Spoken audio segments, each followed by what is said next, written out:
நான் ஜவஹர்லால் நேரு அவர்களை பற்றி, அவருடைய படைப்புகளை பற்றி பேசுவதற்காக தேர்ந்தெடுத்த நூல் letters for a nation by Jawaharlal Nehru to his chief ministers from 1947 to 1963. இதுதான் புத்தகத்தினுடைய தலைப்பு.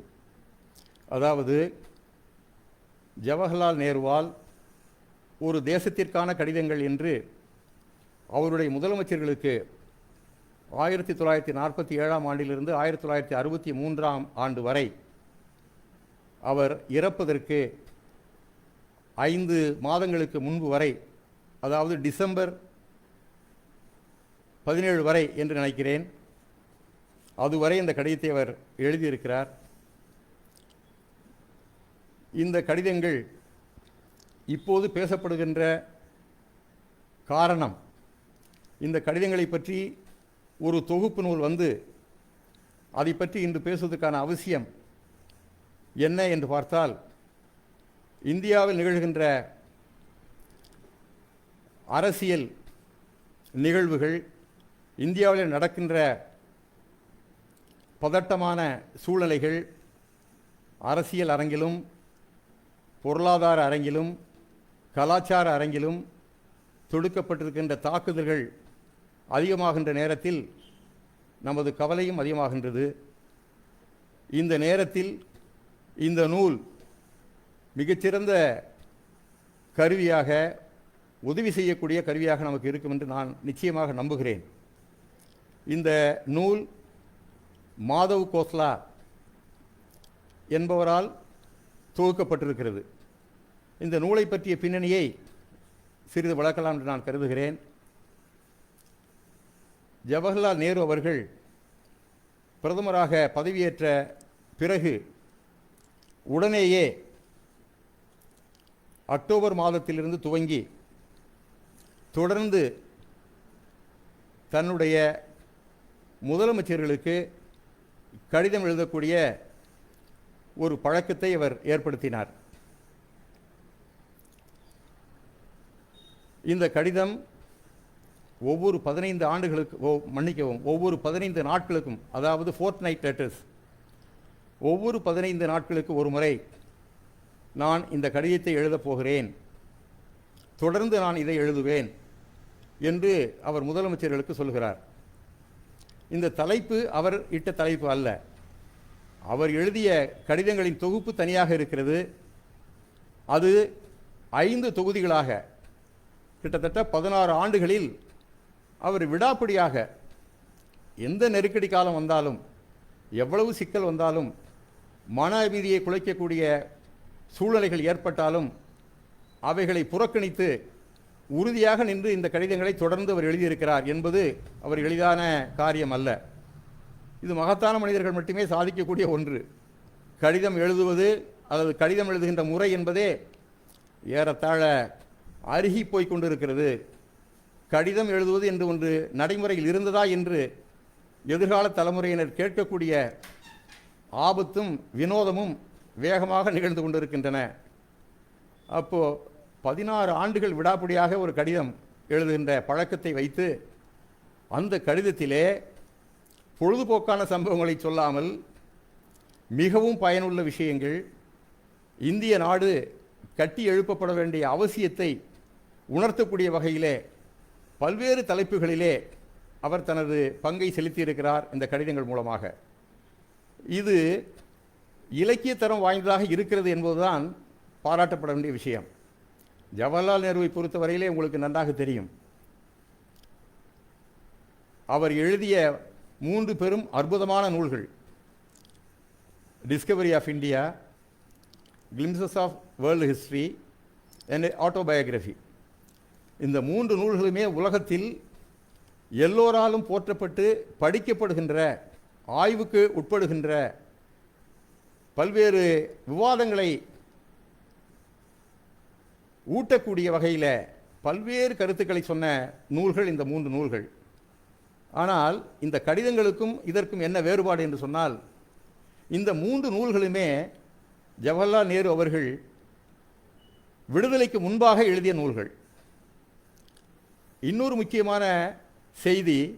இந்த 3 நூல்களை எழுதும்போது அவர் பெரும்பாலும் சிறையில் இருந்தார். அவருடைய வாழ்க்கையில் 10 ஆண்டுகள் அவர் சிறையில் இருந்ததாக சொல்கிறார்கள். ஏறக்குறைய 10 ஆண்டுகள் சிறை வாழ்க்கை. டிஸ்கவரி ஆஃப் இந்தியாவில் முதல்ல எடுத்தோடனே அவர் பேசுவார், சிறை வாழ்க்கை என்பது எவ்வளவு மோசமானது தெரியுமா என்று சொல்லுவார். மிகவும் சுகபோகத்தில் வாழ்ந்த ஒரு மனிதன் நாம் சிறைக்கு போவதற்கும் அதனுடைய கொடுமைகளை அனுபவிப்பதற்கும் எல்லா சுகபோகத்தையும் அனுபவிக்கக்கூடிய ஒரு சூழலிலே பிறந்த ஒரு மனிதன் இந்த நாட்டிற்காக களத்தில் இறங்கி போராடி ஏறத்தாழ 10 ஆண்டுகள் சிறை கொட்டடியிலே அடைக்கப்பட்ட அந்த காட்சி நம் கண்முன்னால் இன்று வருகிறது. அவரை நாம் நினைவுபடுத்திக் கொள்ளும்போது நம் கண்முன்னால் நிழலாடுகிறது. ஆக அவ்வாறு சிறையிலே இருக்கும்போது, பெரும்பாலும் சிறையிலே இருக்கும்போது எழுதப்பட்ட நூல்கள் இந்த நூல்கள். இன்னும் சொல்லப்போனால் டிஸ்கவரி ஆஃப் இந்தியா மறைந்த பிரதமர் இந்திரா காந்தி அவர்கள் அதை திருத்தம் செய்திருக்கிறார். அவருக்கு அந்த பிரதி அனுப்பப்பட்டு ஒரு திருத்தம் செய்ததாக அதனுடைய முன்னுரையிலே அவர் எழுதியிருக்கிறார். அது கிடக்கட்டும். இது முக்கியமான கருத்து என்னவென்றால், இந்த 3 நூல்களிலும் அவர் இந்த உலகத்தை பற்றிய அல்லது தேசிய அரசியலை பற்றிய பார்த்த பார்வைகள் என்பது வேறாக இருந்திருக்கிறது. விடுதலைக்கு பிறகு, இந்த நாட்டினுடைய பிரதமராக ஆனதற்கு பிறகு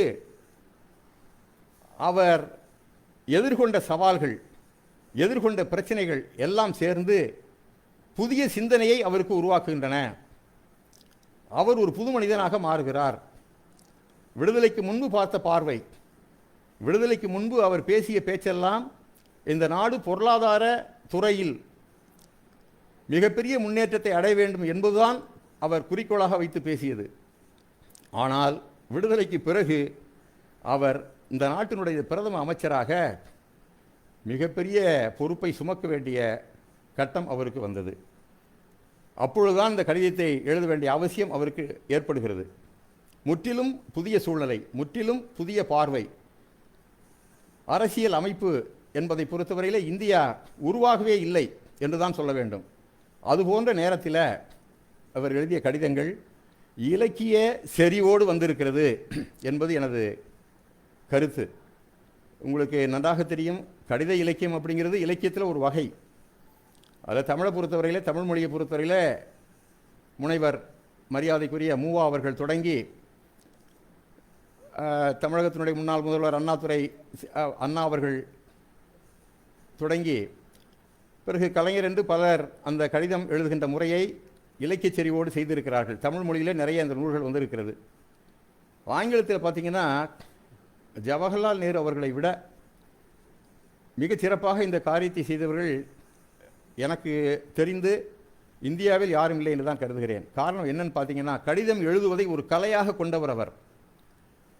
இந்த கடிதங்கள் 16 ஆண்டுகளாக எழுதப்பட்டு இன்று தொகுக்கப்பட்டிருக்கிறது.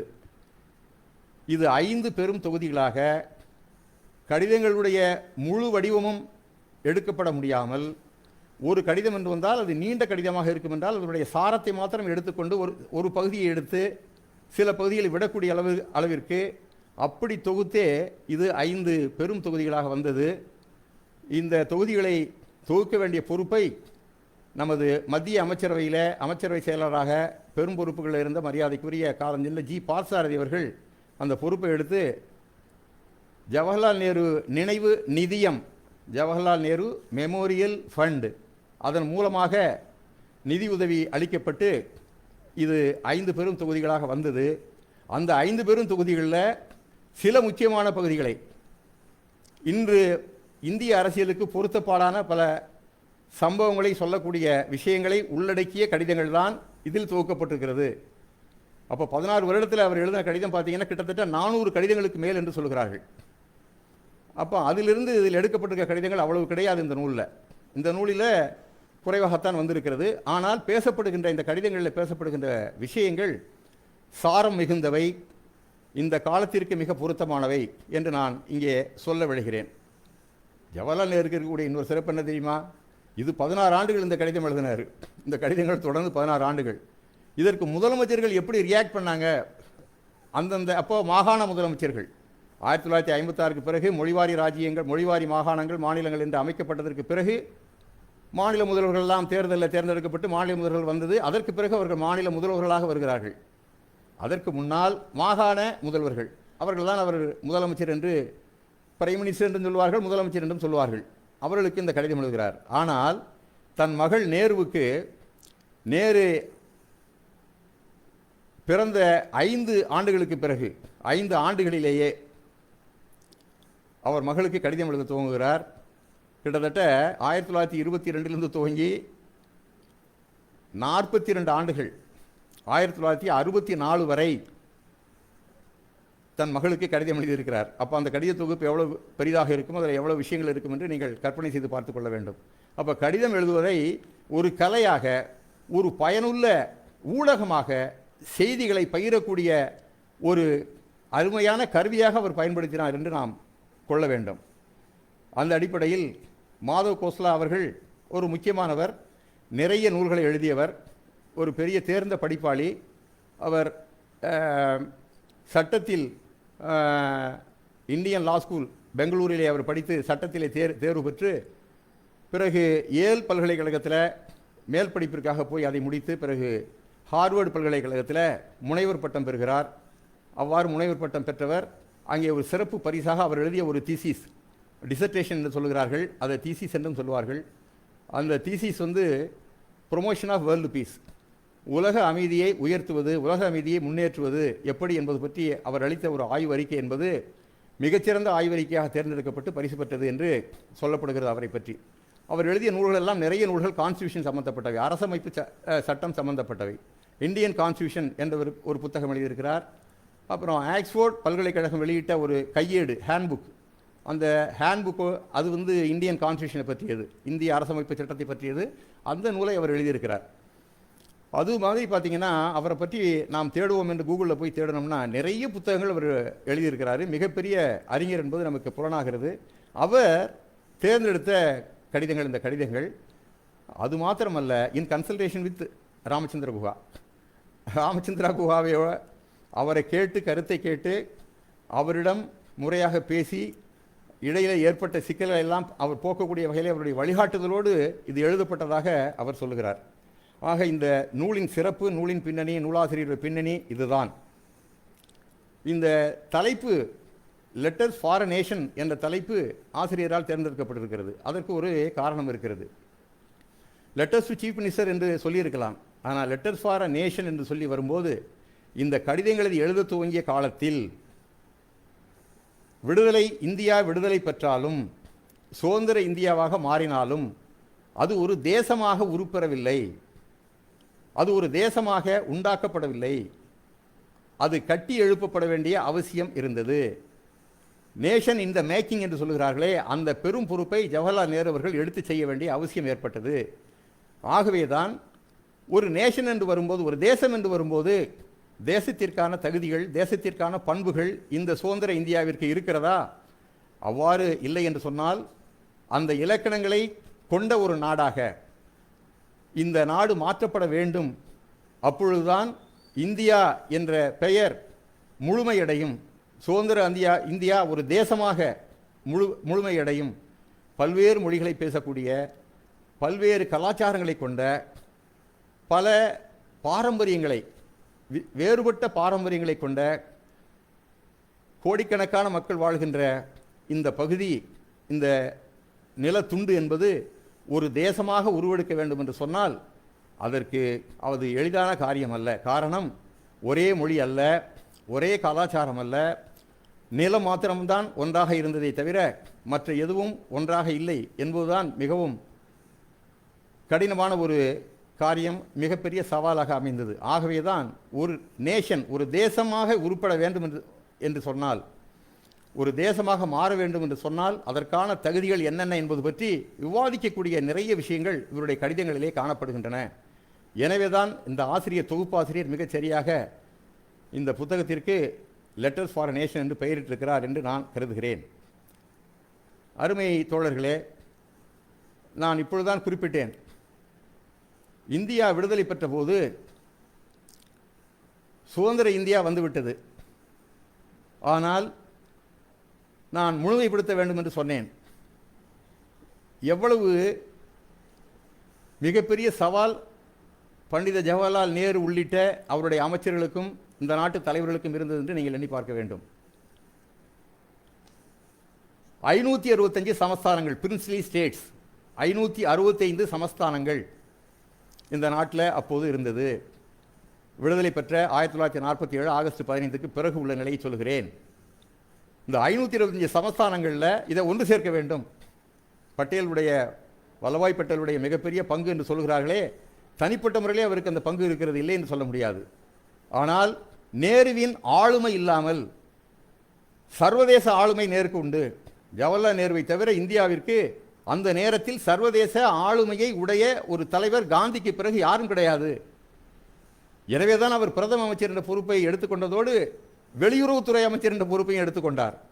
ஒரு நாட்டிற்கு இந்தியாவின் கருத்துக்களை, இந்தியாவின் நிலை எடுத்து செல்ல வேண்டும் என்று சொன்னால், யார் சொன்னால் அந்த கருத்து வலுப்பெறும், யார் சொன்னால் அந்த கருத்து ஏற்றுக்கொள்ளப்படும் என்று பார்த்தோம் என்று சொன்னால் அதிலே முதல்வராக வரக்கூடியவர் ஜவஹர்லால் நேரு தான். ஆகவே தான் அந்த துறையும் எந்த விதமான எதிர்ப்பின்றி அவருக்கு கொடுக்கப்பட்டது. அதை மிகச்சரியாக இறுதி வரை அவர் செய்து முடித்தார். இடையிலே நிறைய பலவீனங்கள் இருந்தது. அவர் எதிர்பார்த்தபடி நிகழ்ச்சிகள் நடக்கவில்லை என்ற ஏக்கம் இருந்தது. அதனால் மனமுடிந்து போன காலங்கள், நிகழ்ச்சிகள் எல்லாம் இருந்தது. ஆனால் அவைகளையும் மீறி அவர் இதில் மிக திறம்பட செயல்பட்டார். இப்போ இந்த 525 சமஸ்தானங்களில் சுவையான சில செய்திகளை மாத்திரம் அவர் சொல்கிறார். அதை மாத்திரம் நான் சொல்லிவிட்டு அடுத்த கட்டத்துக்கு நான் போகலான்னு நினைக்கிறேன்.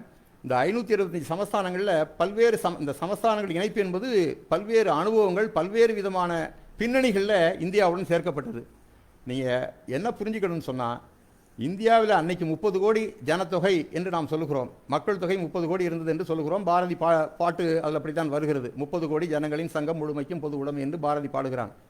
ஆனால் என்ன நிலைமைன்னா, இந்தியாவுடைய மொத்த நிலப்பரப்பில் 48% நிலப்பரப்பு சமஸ்தானங்களுக்குள்ளேயே அடங்கி கிடந்தது.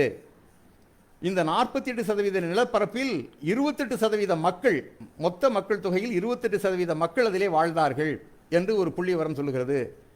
அப்போ இந்த 28% மக்களையும் 48% நிலப்பரப்பையும் மீதி எஞ்சியிருக்கக்கூடிய இந்தியா என்று சொல்லுகின்ற அந்த பகுதியோடு சேர்த்து ஒன்றிணைத்து இந்தியா என்ற தேசத்தை உருவாக்க வேண்டிய கடமை ஜவஹர்லால் நேருவினுடைய தோள்களில் விழுந்தது என்று பார்த்தால் எவ்வளவு பெரிய சுமையை அவர் தாங்கியிருக்கிறார் என்று நீங்கள் பார்க்க வேண்டும். ஜவஹர்லால் நேருடைய சிறப்பே அதில் தான் அடங்கியிருக்கிறது. இதில் 3 முக்கியமான சமஸ்தானங்கள், அது உங்களுக்கு நன்றாக தெரியும் நினைக்கிறேன். ரொம்ப பிரச்சனை பண்ணக்கூடிய சமஸ்தானம் ஒன்று காஷ்மீர், இன்னொன்று ஜூனாகத், அடுத்தது ஹைதராபாத். இந்த 3 சமஸ்தானங்களில் என்ன சிறப்புன்னு சொல்லிடுறேன், சுருக்கமாக சொல்லிடுறேன்னா நிறைய செய்திகள் இருக்கிறது. ஹைதராபாத் சமஸ்தானம் இருக்கிறதே இந்தியாவில் இருந்த 565 சமஸ்தானத்திலேயே மிகப்பெரிய சமஸ்தானம் அதுதான். பெருசு மாத்திரம் இல்லை, ரிச்சஸ்ட், பணத்திலும் படைபலத்திலும் மிகப்பெரிய செல்வாக்கு படைத்த சமஸ்தானம் அதுதான். நிஜாம் தலைமையில் இருந்த நிஜாம் ஆட்சியில் உட்பட்டது. ஜூனாகத் அதுவும் அப்படித்தான். காஷ்மீர் உங்களுக்கு தெரியும். ஆனால் எல்லாவற்றையும் பெருசு ஹைதராபாத். இதில் காஷ்மீர் இணைப்பு பற்றி நான் அதிக நேரம் எடுத்துக்கொள்ள நான் விரும்பவில்லை. அது பற்றி எல்லாம் நமக்கு நன்றாக தெரியும். இன்று வரை இது பற்றி பேசி கொண்டிருக்கிறோம். காஷ்மீர் இணைக்கப்பட்டது எப்படி என்று உங்களுக்கு நன்றாக தெரியும். விடுதலைக்கு பிறகு பாகிஸ்தான் நம்மோடு சேருவதற்கு அவர்கள் தயாராக இல்லை. நாங்கள் நடுநிலை வைக்கிறோம் என்று தான் சொன்னார்கள். பிறகு பத்தான்கள் அவர்களை ஏவி விட்டு, ட்ரைபல் பீப்புள் என்று சொல்லக்கூடிய பழங்குடி மக்கள் பத்தான்களை ஏவி விட்டு பாகிஸ்தான் அரசு எடுத்த ஒரு அவசர நிலை ஒரு இன்வேஷனாக, ஒரு அக்ரஷனாக, ஒரு ஆக்கிரமிப்பாக மாறியதற்கு பிறகு அந்த காஷ்மீர் மன்னர் ஹரிசிங்குக்கு நெருக்கடி வருகிறது. நெருக்கடி வந்தவுடன் உடனடியாக இந்தியாவோடு நாங்கள் சேர்ந்து விடுவதுதான் சரி என்ற ஒரு முடிவு செய்து ஷேக் அப்துல்லா அவர்களைத்தான் தூதராக டெல்லிக்கு அனுப்புகிறார். ஒரு ஒப்பந்தம் வருகிறது. பிறகு நம்மோடு சேருகிறது. அதற்கு பிறகு அந்த பிரச்சனைகளை பற்றி நான் அதிகமாக பேச விரும்பவில்லை. அது ஜூனாகத் எப்படி என்று சொன்னால், நீங்கள் அந்த 3 சமஸ்தானத்திலையும் என்ன வித்தியாசம் சொன்னால், ஹைதராபாத் சமஸ்தானமும் ஜூனாகத் சமஸ்தானமும் இந்துக்கள் பெரும்பான்மையாக இருந்து முஸ்லீம்கள், நவாப் இங்கே நிஜாம் அவருடைய கட்டுப்பாட்டில் ஆளுகை கீழ் இருந்தது. ஆனால் காஷ்மீரை பொறுத்தவரையில் முஸ்லீம்கள் பெரும்பான்மையாக இருந்து இந்து மன்னர் அவர் மைனாரிட்டி, அவர் சிறுபான்மை, இந்து மன்னர் அவருடைய ஆட்சி கீழ் இது இருந்தது. அப்போ காஷ்மீர் இணைக்கப்பட்டதற்கான அந்த அதில் எடுத்துக்கொண்ட சிரமங்களை விட இந்த 2 சமஸ்தானமும் எளிதாக வருவதற்கான காரணம் அது ஒன்று. ரெண்டாவது என்ன அப்படின்னு சொன்னால், ரொம்ப சுவையான செய்திகள் இருக்கிறது. ஜூனாகத் சமஸ்தானத்தினுடைய திவான் யாருன்னு சொன்னால் ஷானவாஸ், சர் ஷானவாஸ் புட்டோ. நான் புட்டோன்னு சொன்ன உடனே நீங்கள் யார் அப்படின்னு தெரிஞ்சுக்கலாம். அவர் பாகிஸ்தானுடைய பிரதமராக இருந்த புட்டோவனுடைய தந்தை, அவர் தான் திவான். நவாப் என்ன பண்ணுறாருனாக்கா, இனிமேல் தாக்கு பிடிக்க முடியாது, ஏன்னா எங்கே பார்த்தாலும் இங்கே பெரும்பான்மைய இந்து மக்கள் வந்து எழுச்சி கொள்கிறார்கள், அவர்கள் எதிர்த்து கலகம் செய்கிறார்கள் அப்படிங்கிற மாதிரி சூழ்நிலை வரும்போது அவர் இரவோடு இரவாக கஜானாவை காலி செய்துவிட்டு பாகிஸ்தானுக்கு ஓடி போயிடுறாரு. அப்போ ஒன்றுமே கிடையாது, நவாப் கிடையாது, பணம் கிடையாது, ஒன்றுமே கிடையாது. அப்போ அந்த பிரச்சனையை எப்படி எதிர்கொள்வதுன்னு வரும்போது ரொம்ப எளிதாக இந்திய அரசுக்கு எளிதாக போகிறது, இந்தியாவோடு சேர்க்கப்படுகிறது. நான் ரொம்ப சுருக்கமாக சொல்கிறேன். ஹைதராபாத்தும் அப்படித்தான். ஹைதராபாத் வந்து இறுதி வரை வந்து ஒரு உடன்பட மறுத்தார். இறுதியில் ரசாக்கர்கள்னு சொல்லி மிக மோசமாக இந்துக்களை நூற்றுக்கணக்கில் ஆயிரக்கணக்கிலே கொலை செய்தவர்கள், அது மாதிரியான ஒரு மிகப்பெரிய ஒரு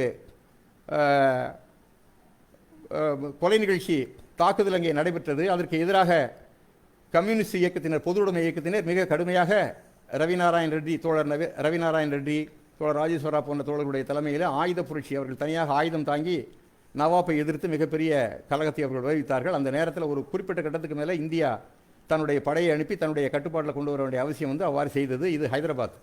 காஷ்மீர் பற்றி நம்ம முன்னாடியே தெரியும், எல்லாருக்கும் கிட்டத்தட்ட பரவலான செய்திகள் நிறைய இருக்குது, அதில் நான் அதிகமாக சொல்ல விரும்பலை. அதே மாதிரி இந்த திருவாங்கூர்னு ஒன்று, திருவாங்கூர் சமஸ்தானம், அது வந்து நேருவோ பட்டேலோ அவர்கள் கையெடுத்து, இந்திய அரசாங்கம் கையெடுத்து சேர்ப்பதற்கு முன்பாகவே sir C P Ramaswamy Iyer அதனுடைய திவானாக இருக்கிறாரு. அவர் கடைசி வரைக்கும் சேர்த்துக்க முடியாது அப்படின்னு சொல்லி அவர் பிரிட்டனோட ஆதரவோடு ஐரோப்பாவிலேருந்து ஆயுதங்கள்லாம் வாங்குறாரு. ஆயுதங்கள்லாம் எப்படி இவர் ஹைதராபாத் நிஜாம் வாங்கினாரோ அது மாதிரியே செய்யலான்னு ஒரு ஒப்பந்தம்லாம் ஏற்பட்டு செய்யலாங்கிற கட்டத்தில் அந்த சூழ்நிலை வரவில்லை. ஹைதராபாத்தில் அந்த ஆயுதமெல்லாம் வந்து சேர்ந்து விட்டது. ஆனால் இங்கே அதுக்கான ஏற்பாடு நடந்து அதுக்கு பிரிட்டிஷ் அரசாங்கமும் இவர்களுக்கு ஆதரவாக இருந்தது. ஆனால் என்ன அப்படின்னா, sir C P Ramaswamy Iyer ஒரு இசை நிகழ்ச்சிக்கு அவர் தலைமை தாங்கிறதுக்காக வர்றார் ஒரு நாள் மாலையில் திருவனந்தபுரத்தில். அவ்வாறு வரும்போது அந்த மேடையிலேயே வைத்தவர் தாக்கப்படுகிறார். கேசிஎஸ் மணி என்று சொல்லக்கூடிய அன்றைய கேரள சோசியலிஸ்ட் கட்சி, காங்கிரஸ் சோசியலிஸ்ட் கட்சி என்று சொல்வார்கள், சிஎஸ்பி என்று சொல்வார்கள், காங்கிரஸ் சோசியலிஸ்ட் பார்ட்டியில் இருந்து பிறகு அதில் இருந்தவர்கள் தான் மரியாதைக்குரிய தோழர் நம்பூதிரிபார் உட்பட பெரிய தலைவர்களெல்லாம் பிறகு பொதுவுடைமை கட்சிக்கு அவர்கள் வருகிறார்கள். அவ்வாறு அந்த சோசியலிஸ்ட் கட்சியில் இருந்த கேசிஎஸ் மணி என்ற ஒரு தோழர் தான் அவரை நேரடியாக தாக்கி அந்த தாக்குதலில் படுகாயமுற்ற sir C P Ramaswamy Iyer அவர்கள் இரவோடு இரவாக சென்னைக்கு போயிடுறாரு. தப்பி ஓடியதற்கு பிறகு மன்னருக்கு என்ன செய்வது என்று தெரியாமல் உடனடியாக சேர்வதற்கு ஒத்துக்கொள்கிறார். நான் இது இந்த சமஸ்தான கதைகளை எதுக்கு சொல்கிறேன்னு சொன்னாக்க, இந்த விவரம் இது மாதிரி ஒவ்வொன்றுக்கும் வரலாறு இருக்குது, ஒவ்வொரு சமஸ்தானத்துக்கும் வரலாறு இருக்குது. அப்போ இந்த 565 சமஸ்தானங்களையும் இணைத்த காரியத்தை அவர்கள் இந்தியன் இண்டிபெண்டன்ஸ் ஆக்ட் 1947, அந்த இந்தியன் இண்டிபெண்டன்ஸ் ஆக்ட் 1947 போட்ட அந்த சட்டத்தின் படிதான் நீங்கள் இந்திய ஒன்றியத்தோடு இணைந்து கொள்ள வேண்டும் என்று நாங்கள் உங்களை கேட்டுக்கொள்கிறோம் என்று கோரிக்கை வைக்கிறார்கள். அவ்வாறு கோரிக்கையை ஏற்றுக்கொண்டவர்கள் எளிதாக பல பேர் வந்து எந்த விதமான எதிர்ப்பும் இல்லாமல் வந்து சேர்ந்திருக்கிறார்கள் என்பதுதான் வரலாறு. இது நம்ம இது முடிச்சுக்கிறேன். ஏன்னா அடுத்தது இந்த புத்தகத்தை பற்றி இப்போ இது எவ்வளோ பெரிய ஒரு ஹார்ட் டாஸ்க் அப்படிங்கிறது சொல்கிறதுக்கு தான் இந்த விஷயங்களை உங்களோட நான் பரிமாறிக்கொள்ள விரும்பினேன். இந்த புத்தகம் 6 பகுதிகளாக பிரிக்கப்பட்டுகிறது. இந்த 6 பகுதிகளில் எடுக்கப்பட்ட கடிதங்களும் நான் முன்னரே குறிப்பிட்டது போல அந்த 400 கடிதங்களிலிருந்து இந்த சூழ்நிலைக்கு ஏற்றாற்போல் இந்த சூழ்நிலைக்கு ஒத்துவரக்கூடிய பொருத்தப்பாடுகளுடைய கடிதங்கள் தான் அவைகள் சேர்க்கப்பட்டுகிறது. அவ்வாறு சேர்க்கப்பட்ட அந்த கடிதங்கள் 6 தொகுதிகளாக பிரிக்கப்பட்டுகிறது. அதில் முதல் தொகுதி, முதல் பகுதி பார்ட் 1, அதில் பகுதி 1 குடிமக்களும் குடிமகனும் தேசமும், சிட்டிசன் அண்ட் நேஷன். அடுத்தது ஜனநாயகத்தின் அமைப்புகள். இதில் நான் தமிழில் வந்து அமைப்புகள் சொல்கிறேன், அது ஆங்கிலத்தில் இன்ஸ்டிடியூஷன்ஸ் என்று அவர் சொல்லுகிறார், இன்ஸ்டிடியூஷன்ஸ் ஆஃப் டெமோக்ரஸி. அடுத்தது நேஷனல் பிளானிங் அண்ட் டெவலப்மெண்ட், தேசிய திட்டமிடலும் வளர்ச்சியும். அடுத்தது வார் அண்ட் பீஸ். இறுதியாக இந்தியாவும் உலகமும், இந்தியா அண்ட் த வேர்ல்டு. கடைசியாக ஒரு சிறு தொகுதி, அது வந்து யூலஜி என்று சொல்வார்கள் ஆங்கிலத்தில், பாராட்டு உரைகள். ஒரு 4 மிக பெரும் தலைவர்கள் இறந்ததை ஒட்டி நேரு தன்னுடைய கருத்தை வெளிப்படுத்தியிருக்கிறார். அது யூலஜியாக, பாராட்டு உரைகளாக அது துவக்கப்பட்டு அந்த கடிதம் என்ன சொல்லியிருக்காரோ அந்த கடிதங்களும் இதில் இணைக்கப்பட்டிருக்கிறது. இதுதான் இந்த புத்தகம். ஒரு 326 பக்கம் கொண்ட இந்த புத்தகம், அதற்கு பிறகு துணை நூல்கள் பற்றிய வரிசை எல்லாம் இருக்கிறது. இவ்வாறு இந்த புத்தகம் வந்திருக்கிறது. இதில்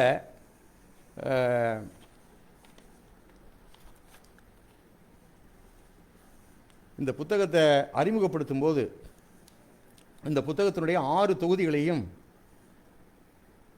முழுமையாக நாம் விவாதிப்பது என்று சொன்னால் நிச்சயமாக அதற்கு கால அவகாசம் கிடையவே கிடையாது. ஏன்னா 326 பக்கத்தில் ஒவ்வொரு பகுதியும் கிட்டத்தட்ட 80 பக்கம், 60 பக்கம், 70 பக்கம் இப்படி இருக்கிறது. அதனுடைய சாரம் என்று சொல்லக்கூடிய அந்த விஷயங்களை மட்டும்தான் உங்களிடையே பகிர்ந்து அதன் மூலமாக அதுவே இந்த புத்தக அறிமுகத்திற்கு முழுமையாக இருக்கும் என்று நான் கருதுகிறேன். இந்த புத்தகத்தை எழுதுறதுக்கு முன்னாடி இன்ட்ரோடக்ஷன், அதனோட அறிமுகம், அந்த அந்தாலஜி என்று சொல்லுகின்ற தொகுப்புரையில் நேரு டிஸ்கவரி ஆஃப் இந்தியாவில் என்ன சொல்லியிருக்காரோ, ஒரு தோழர் சொல்கிறாரு விபிஎஸ் மேனன் என்று நான் நினைக்கிறேன். அவருடைய பங்கு அளப்பரியது. அது நிறைய பேர், அது முக்கியமான பங்கு என்று சொன்னால் வல்லபாய் பட்டேலோடு சேர்ந்து விபி மேனன் என்று நான் கருதுகிறேன். மேனன்கிற பேர் தெரியும் எனக்கு, அவருடைய அந்த இனிஷியலில் விபி மேனன் என்று நான் கருதுகிறேன். அவர் கேரளாவை சேர்ந்த மேனன் பேர் சொன்னாலே நமக்கு நல்லா தெரியும். அவருடைய பங்கு மிகப்பெரிய அளப்பரிய பங்கு. இன்னும் சொல்ல போனால் அவருடைய பங்கு இணைப்பது என்பது மாத்திரமல்ல, அகதிகள் பிரச்சனையில் அன்னைக்கு மிகப்பெரிய சவாலாக இருந்தது அகதிகள் பிரச்சனை. அந்த அகதிகள் பிரச்சனையை ரொம்பவும் அதற்கென்று தனியாக போடப்பட்ட ரெஃப்யூஜி கமிஷன் அந்த ஆணையத்தினுடைய தலைவராக இருந்து பொறுப்பேற்று அவர் அளப்பரிய பங்கை ஆற்றியவர் மேனன். அது குறிப்பிடப்பட வேண்டிய விஷயம். அதை நான் பதிவு செய்ததில் எனக்கு அதில் ஒன்றும் கஷ்டமில்லை. தாராளமாக அது ஒரு செய்தி, முக்கியமான செய்தி தான். அந்த அறிமுகத்தில் முதல்ல மாதவ் கோஸ்லா நேருவை கோட் பண்ணுறாரு. நேரு என்ன சொல்லி ஆரம்பிக்கிறாருன்னா, நீங்கள் பார்க்கணும், I was not much of a politician, but although I was not much of a politician, although politics had seized me and made me its victim. இந்த I was not much of a பொலிட்டிஷியன்னா என்னென்னா, நான் மிக நல்ல அரசியல்வாதி அல்ல, ஆனால் இந்த அரசியல் என்னை பற்றி பிடித்து கொண்டு அதற்கு பலியாக்கி கொண்டது, என்னை பலியாக்கி கொண்டது.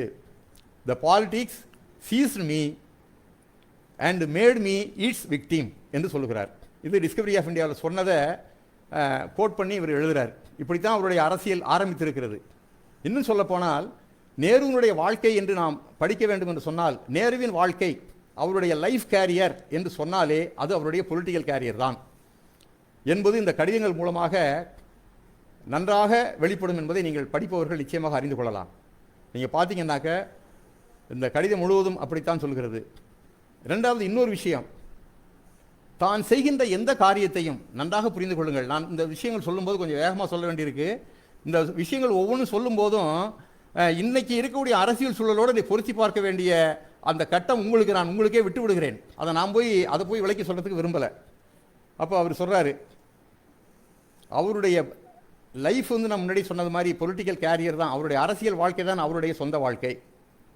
ரெண்டாவது, தான் செய்கின்ற எந்த காரியத்தையும் திரும்ப திரும்ப சரியா தவறா என்று ஆத்ம பரிசோதனை செய்யக்கூடிய ஒரு சுய பிரதிபலிப்பை இந்த நாட்டிற்கு, இந்த மக்களுக்கு காட்டக்கூடிய ஒரு மனிதர் யாராக இருந்தாலும் அந்த மனிதருக்கு அரசியல் வாழ்க்கை என்பது சுகமான வாழ்க்கை அல்ல என்று நேரு சொல்லுகிறார். இது நேருவுக்கு பொருந்தும். தான் செய்கிற ஒவ்வொரு காரியத்தையும் சரியா தவறான்னு அவருக்குள்ள ஏகப்பட்ட மனப்போராட்டம் நடந்திருக்கிறது. அந்த மனப்போராட்டத்தில் அவர் மிக தெளிவு பெற்றிருக்கிறார். குழப்பம் வந்திருக்கிறது, எல்லாம் நடந்திருக்கிறது. ஆனால் இந்த அனுபவம் அவருக்கு ஒரு சுகமான அரசியல் வாழ்க்கையை, சிறை வாழ்க்கையை விட கொடுமையான அரசியல் வாழ்க்கை தான் அவருக்கு தந்திருக்கிறது என்பது இந்த கடிதங்கள் மூலமாக நீங்கள் தெரிந்து கொள்ளலாம். முதல் கடிதம் பார்த்தீங்கன்னா 1947 அக்டோபர் 15 துவங்கி கடைசி கடிதம் 21 டிசம்பர் 1963 அவர் முடிந்து விடுகிறது. இந்த கடிதங்களுடைய முக்கியத்துவம் என்ன? இது ஒரு கேள்வி. இந்த கடிதங்களுடைய முக்கியத்துவம் என்னன்னா வேற ஒன்றும் இல்லை. இந்த கடிதங்களுடைய முக்கியத்துவமே, இந்த கடிதங்கள் மூலமாக நாம் தெரிந்து கொள்வது அவருடைய பொலிட்டிக்கல் ஐடியாஸ், அவருடைய அரசியல் சிந்தனைகள், அரசியல் கருத்துக்கள், அவர் வலியுறுத்திய பொருளாதார சுதந்திரம் என்பது பற்றிய கருத்துக்கள், நேஷனலிசம் என்றால் என்ன, தேசியம் என்றால் என்ன என்பது பற்றி அவருடைய கருத்துக்கள். இது ரொம்ப முக்கியம். அடுத்தது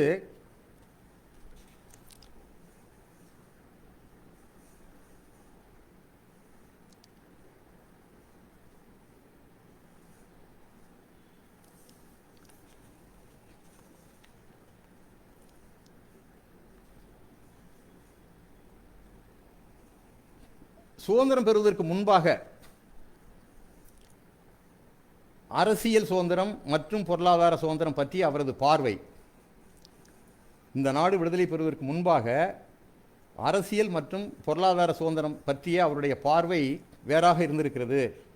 சுதந்திரத்திற்கு பிறகு அவர் இந்த இரண்டுக்கும் உள்ள தொடர்பை விளக்குகிறார். அரசியல் சுதந்திரம் என்றால் என்ன, பொருளாதார சுதந்திரம் என்றால் என்ன என்பது பற்றி ஒரு தெளிவான பார்வை அவருக்கு கிடைக்கிறது.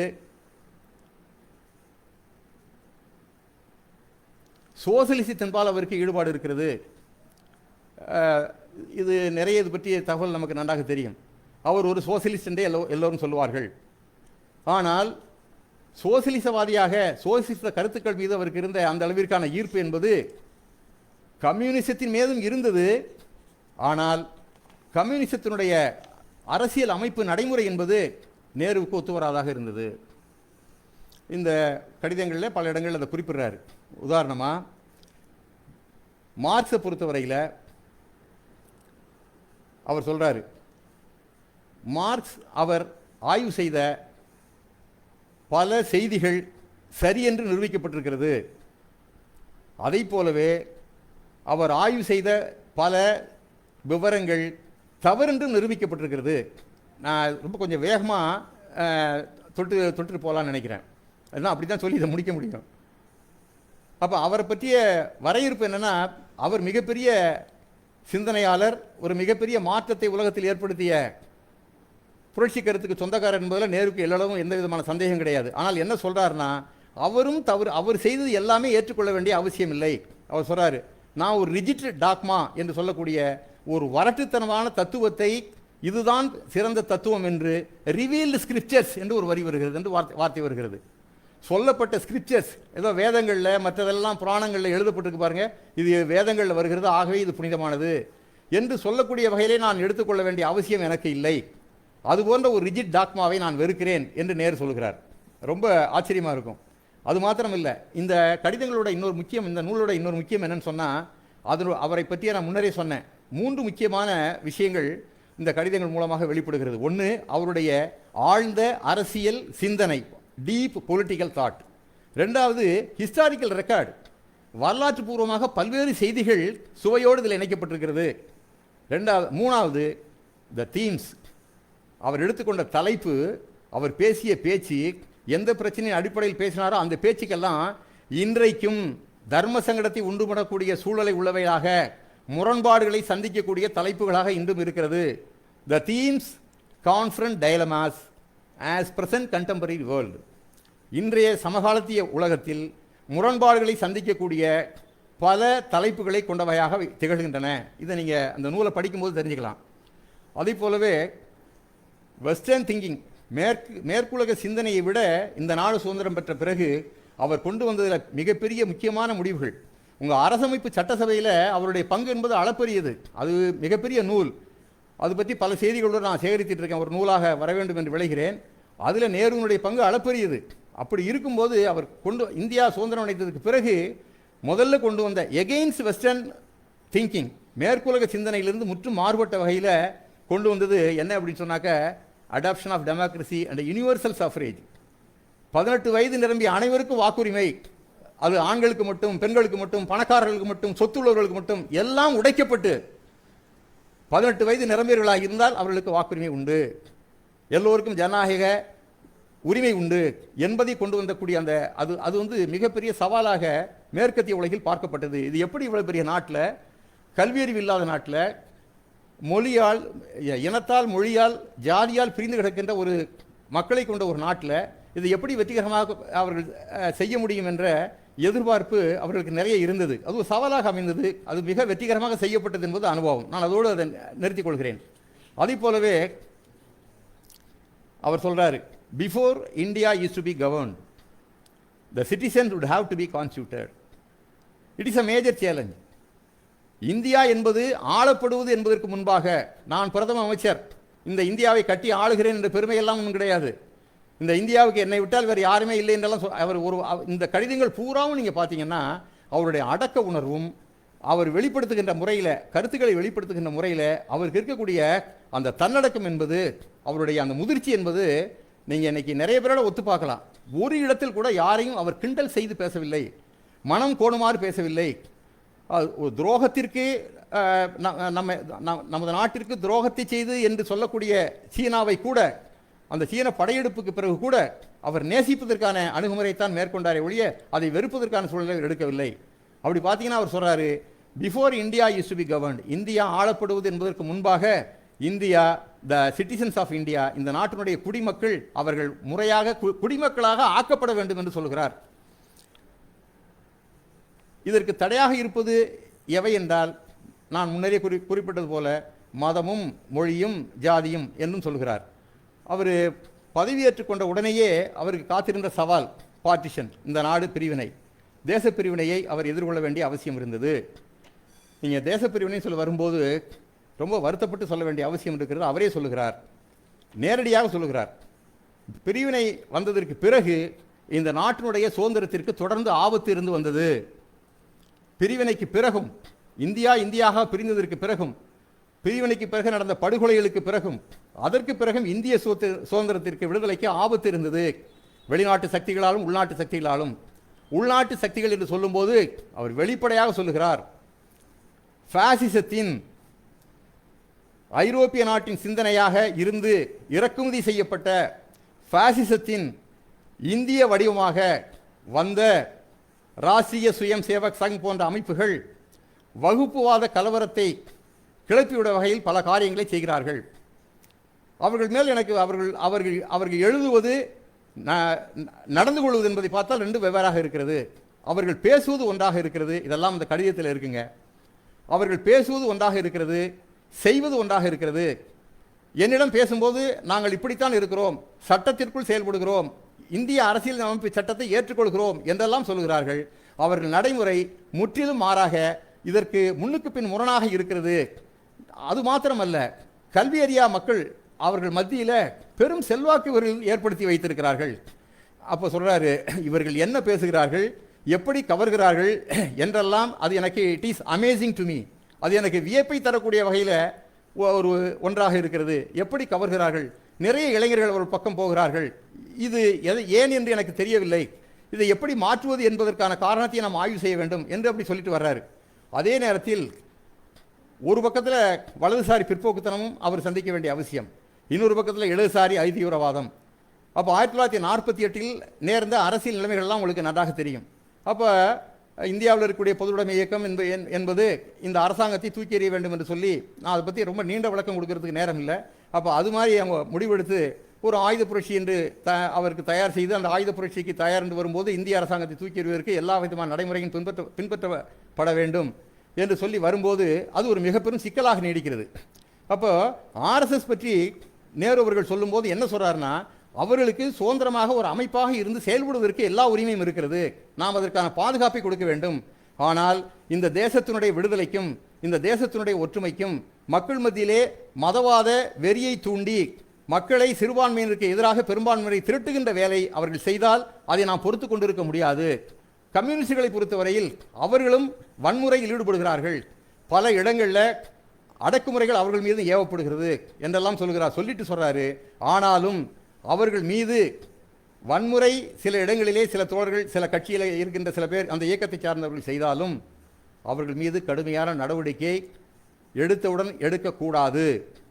விடுதலை போராட்டத்தில் அவர்களுக்கு இருக்கக்கூடிய அளப்பரிய பங்கை மனதில் வைத்துக்கொண்டு இந்த நாட்டில் போடப்பட்ட சதி வழக்குகள் பூராவும், சதி வழக்கு என்று சொல்லி வந்தாலே அதில் பொதுவுடைமை இயக்கத்தை சார்ந்தவர்களுக்குத்தான், பொதுவுடைமை இயக்கத்தை சார்ந்த தலைவர்கள் தான் சந்தித்து இருக்கிறார்கள்.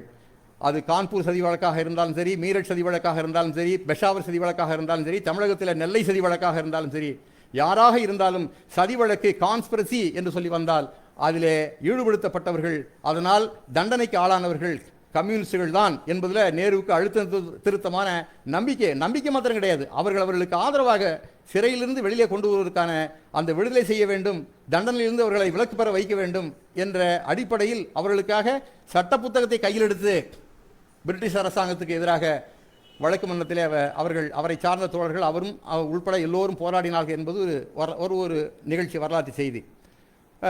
அப்போ என்ன சொல்கிறாருனாக்கா, பாருங்கள், ஒரு இடத்துல இந்த மாதிரி அடக்குமுறைன்னு சொல்லி ஆரம்பித்தாக்க இது மாநில அரசாங்கங்கள் இதை கண்டுகொள்ளாமல் இருந்தால் அந்த அடக்குமுறை என்பது தினமும் நடக்கக்கூடிய ஒரு தினசரி நிகழ்ச்சியாக நடந்துவிடும்.